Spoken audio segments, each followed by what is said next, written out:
Hey, what's up, everybody? It's Danny with Hip Hops. Thanks for tuning in. Today, I'm doing something a little different.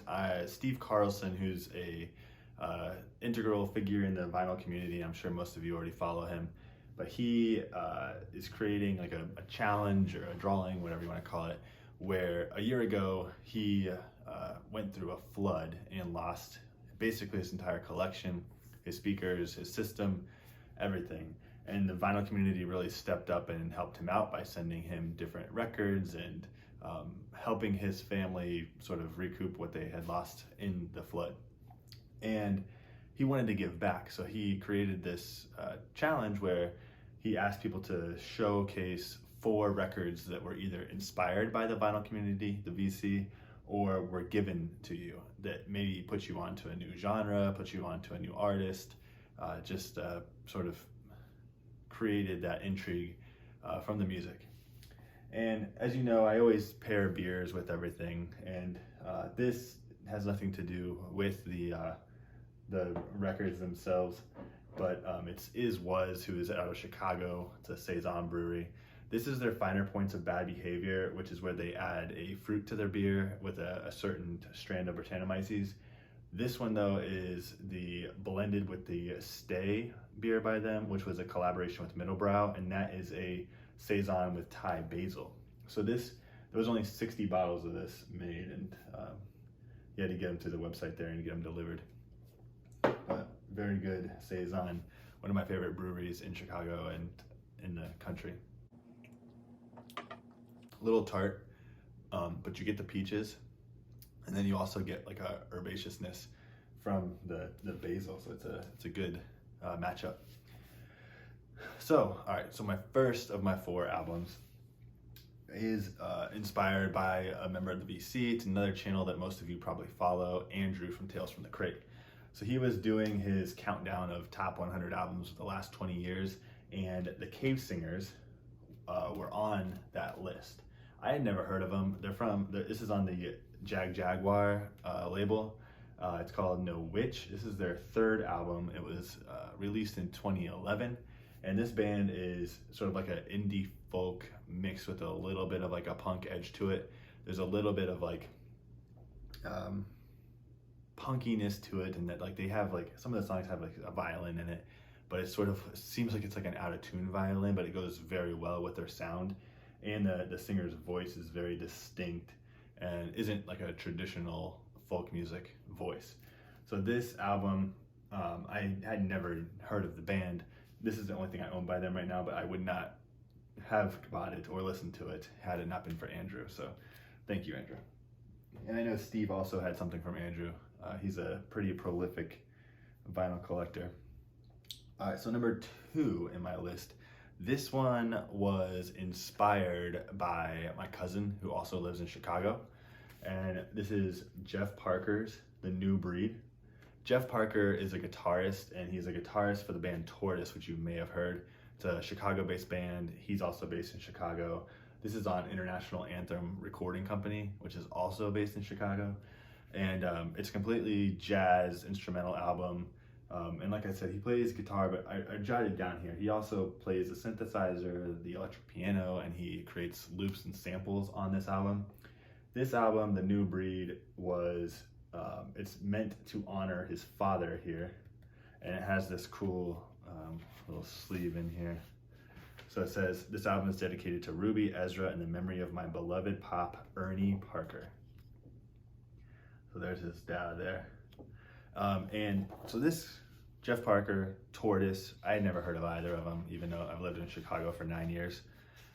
They are a pretty well-known band, which kind of shocked me that I'd never heard of them. But I was talking to my cousin here, and it was when the Suite for Max Brown, the follow-up to this, which was in honor of his mother, came out, and he said, "Oh, did you hear the new Jeff Parker album?" And I said, "I've never even heard of Jeff Parker." So he said, definitely check this out and the Suite for Max Brown, and then check out Tortoise afterwards. And I did all of that. So far, this is the only album from that grouping of him and Tortoise that I own. But everything that they've done is on my list for Tortoise and for Jeff Parker doing solo work. It's a very good jazz, but it's kind of got like a rock influence to it. But all instrumental. Definitely check it out. It's a little electronic, a little rock, a little jazz, good stuff. And that came out, it came out in 2016. All right, so number 3. This one's also inspired by my cousin here in Chicago. I was at his place a couple years ago, and he always puts on records, and he has it play throughout the house, and we were listening to something. I said, like, what is this? I'd never heard of it. It was Donald Byrd's Ethiopian Nights. And this album came out in 1972. It's on Blue Note Records. This is a repress. And Donald took a trip to Africa, from my understanding, from what my cousin was telling me. But he was a very well known for hard bop music and like that type of old school jazz, Charlie Parker, Dizzy Gillespie style. And then eventually he went more of like a disco funk sound, including albums with the Byrds, and also albums with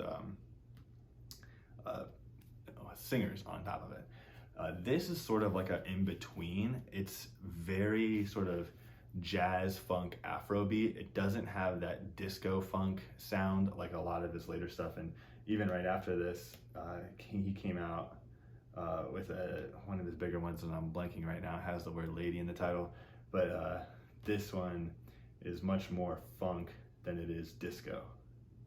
So great album. And we were listening to it. Like I said I liked it, and he said, here, take it. And I was like, I appreciate that. And I love spinning this one, especially at night. It's got an eclectic world sound to it as well.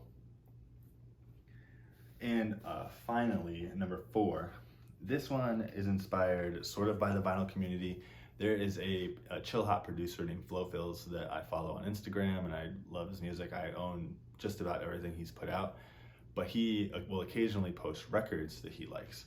And I came across this one. So this is Elephant and a Barbar, and it's by Ichiro Fujiya and Takeshi Kurihara.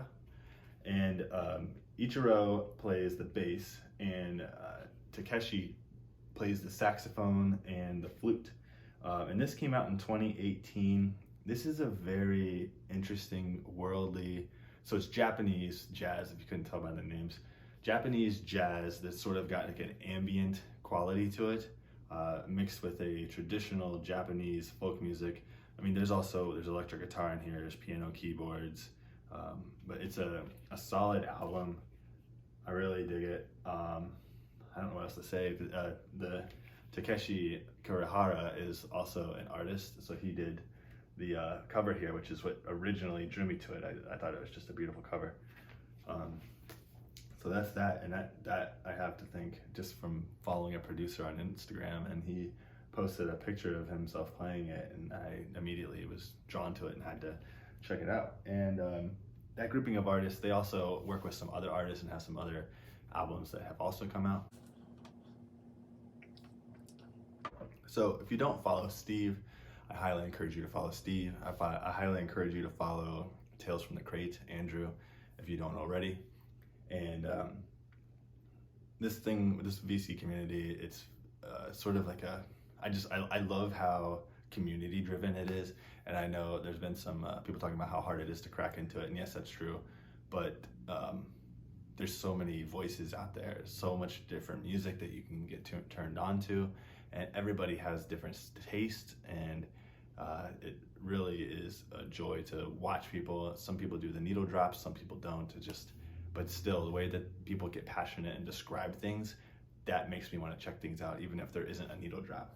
So I just wanted to say I appreciate that. And I know it's only required to have 4 albums, but this is Joel Baer Quartet, and it's called Structures. This is a drummer who's based out of the Chicagoland area. One of my buddies, Jacob, he went to Elmhurst College and he was playing the saxophone, and Joel here was one of his classmates at Elmhurst College and has since went on to create a couple different albums, a couple different groups. But this one I picked up on vinyl when Jacob told me about it. He gave me his copy to listen to, and then because the vinyl were sold out on the Bandcamp. And so I just followed him on Instagram, and I waited for him to say that they were coming out with new pressings, and when they did, I snagged one up. So Joel Bear Quartet, it's a traditional jazz, but it's very good listen. And he's based out of Chicago, so like it's a small independent artist who's trying to do his thing, and I really appreciate that. So anyways, until next week, check out some new music, maybe check out some of the stuff I named here if you're not familiar, and try some new beers. Is Was Brewing. Cheers.